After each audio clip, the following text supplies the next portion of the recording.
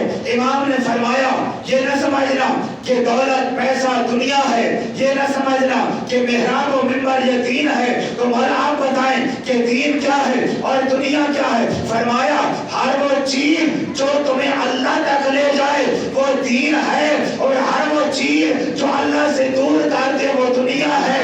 اگر دولت تمہیں اللہ کے قریب کر دے تو وہ دولت دین ہے. اگر امامے والا اللہ سے دور کر دے تو وہ دنیا ہے. صلوات پر محمد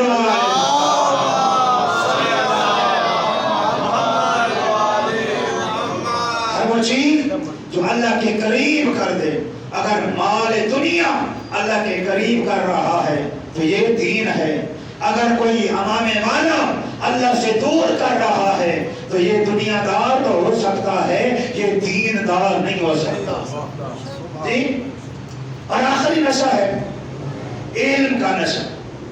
ينبغي للإنسان أن يحترس من سكر العلم. اپنے آپ کو علم کے نشے سے, اپنی عقل کو علم کے نشے سے بچائے. جب انسان کو علم کا نشہ چڑھتا ہے تو پھر کسی کو انسان نہیں سمجھتا. میں بڑا عالم, کوئی اور تو کچھ ہے ہی نہیں. جی میرے پاس بڑا علم ہے, میری بات تسلیم کی جائے, میری بات مانی جائے, میرا مشورہ مانا جائے, کسی اور کو کچھ نہیں سمجھتا. علم کے نشے سے اپنے آپ کو عقل کو بچائے.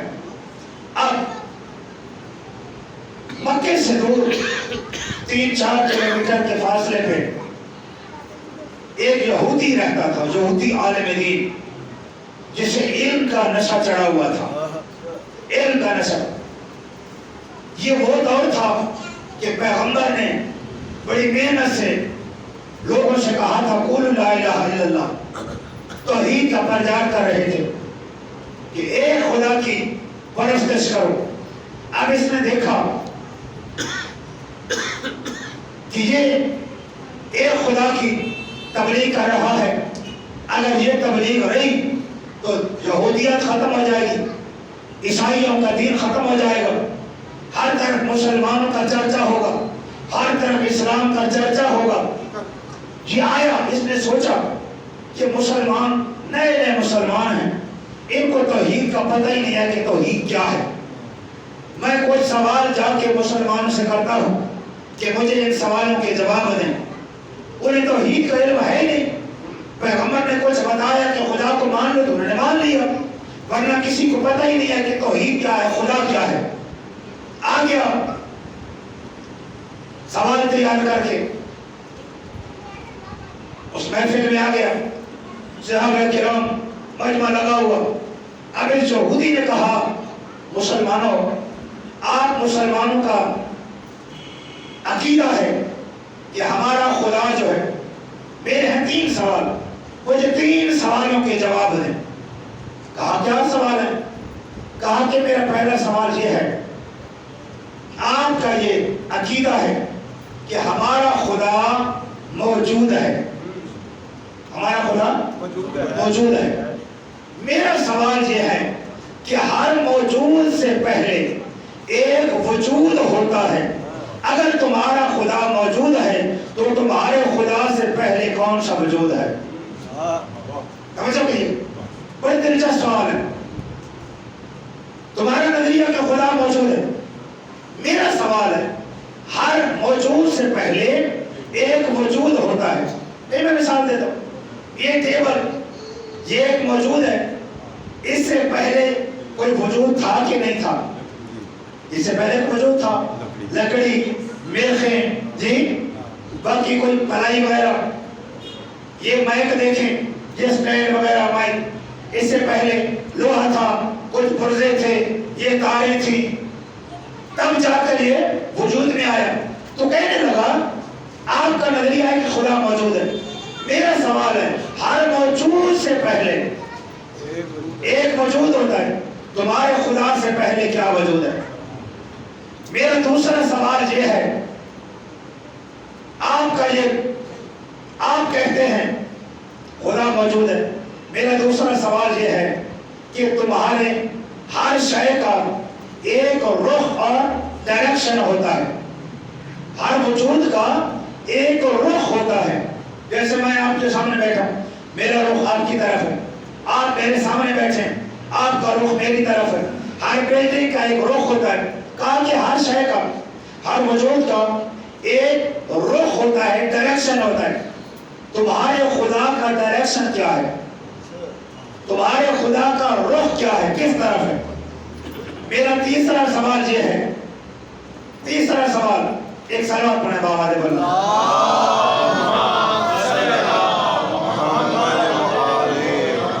اللہ اکبر۔